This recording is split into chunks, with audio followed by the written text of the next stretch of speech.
KCPE 2011. KCPE 2011. Question number 49. Question number 49.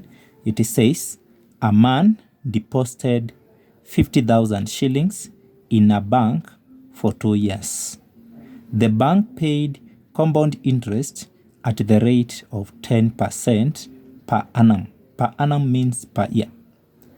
How much money was in his account at the end of 2 years? Okay, here we are going to use the shortest formula, which we also call it quadratic formula, which says amount is equal to principal in bracket 1 plus r over 100 raised to power time. Raised to time. Okay, so amount we are not given, but we have principal. Principal is the amount of money deposited in a bank, or the amount of money which is borrowed from a bank. So here our principal is going to be 50,000. Principal is 50,000. Okay, so here we say 1 plus rate is 10. So we say 10 over 100. Then this T here stands for time, and the time here is in years. So we write 2. We can simplify this one to become 50,000. This one should be 50,000 in bracket 1 plus 0.1 squared, like that, which translates to 50,000 in bracket 1.1 squared. You know that 11 times 11 squared is 121. So if this is 1.1, it becomes 1.21. So this is the same as 50,000 times 1.21, like that. Okay, can move on. So 2 zeros from the 50,000 are going to remove the decimal point, and therefore it becomes 500 times 121, like that. So from there we can multiply here. We say 121 times 5. This one is 5, 10, and then this one is 6. So it is 6,500. That is the amount that was paid at the end, or what was in the bank at the end of 2 years. So this quadratic formula, or the short formula, it takes you direct to amount. There is also the other formula. Which we can still use. We can use the long formula. Whereby we start by finding the interest for the first year. And you know very well that interest and is calculated by principal times rate over 100 times time. So we are going to get interest for the first year. In this case, time we are going to use 1. We go per year. So we are going to say 50,000 times rate, which is 10 over 100 times time 1. Okay, we move on, 2 zeros, like that. So we have 500 times 10. So it becomes 5,000. 5,000 times 1 is still 5,000. So this is interest for the first year. So we also get amount for the first year. So amount is going to be 50,000, which is the principal plus the interest. So it becomes 55,000. That is the amount for the first year. So in when we are using this long formula, the amount for the first year becomes the principal of the second year. Okay, so when we are calculating the interest for the second year, we are going to use this 55,000 as our principal. So we are going to use the same formula, that is principal times rate of 100 times time. But our principal this time round is 55,000. So we say 55,000 times rate 10 over 100 times 1.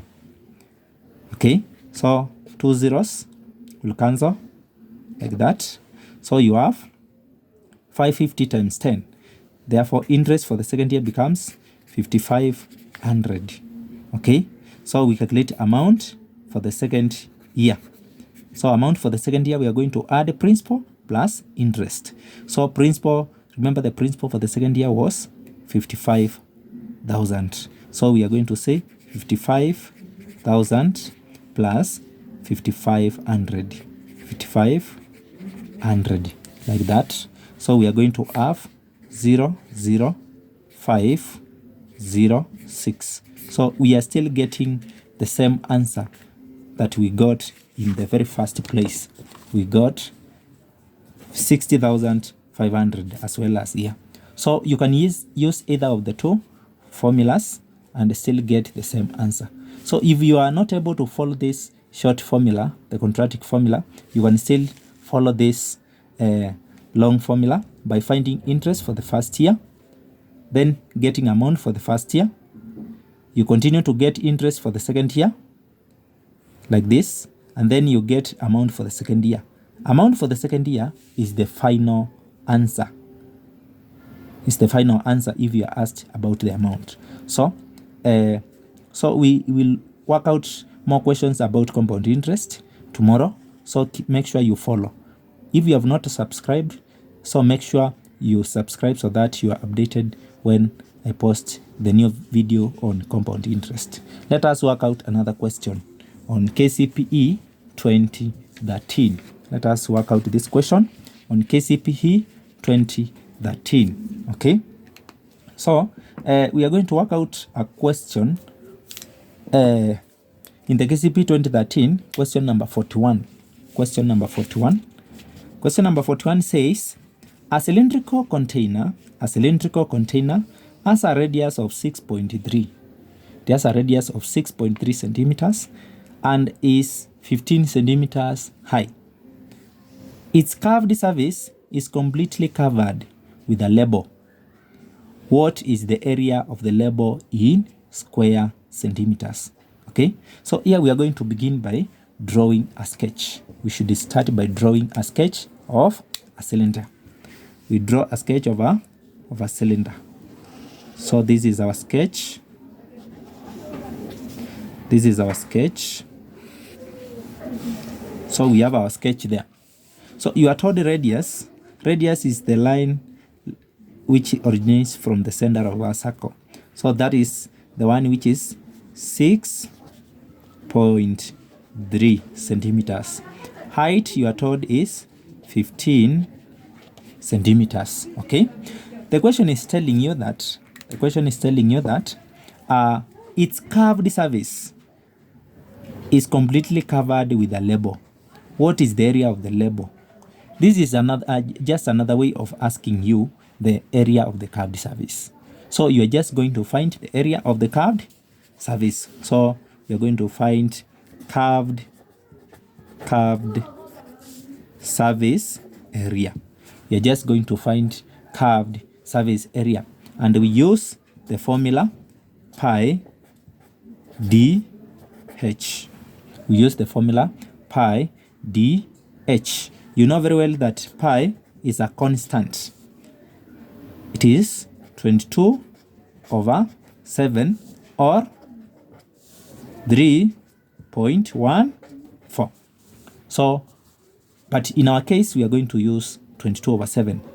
D stands for diameter. Remember, we are given a radius, and the diameter is twice the radius. Therefore, in our case, diameter is going to be 12.6 centimeters. And our h, which is height, is 15 centimeters. So we can proceed to get to answer the question. You can proceed to answer the question. So we are going to find the curved surface area, which is using the formula pi dh. So we are going to say 22/7 times diameter. We have said diameter is twice the radius. So this is 6.3 times 2, you get 12.6. 12.6, like that. Then we multiply by the height, 15. Remember, you can, instead of writing 12.6, you can make it a fraction to become what? To become 126/10, like that. So that for easy manipulation of the operation. So we can simplify. We say by 7, 1. 126 divided by 7, say 1, and then 8. So it is 18. So we have 22 times 18 times 15, or you divide by 10. Okay, let us move on. So we can say, can come here and say 22 times 18. You say this is 16, 17. This is 2, 2. This one becomes 6, 9, 3. Then we multiply by 15. 15. So we are going to get here 30. This is 45, 48, 15, 19. So here we have 6, 9, 3. So we have 0, 4. This is 19, and this one becomes 5. So we have 59, 40 divided by 10. So 0 will cancel with this one, and our answer becomes 594. Our answer becomes 594, which is choice boy. So our answer is 594. That is how we work out that question.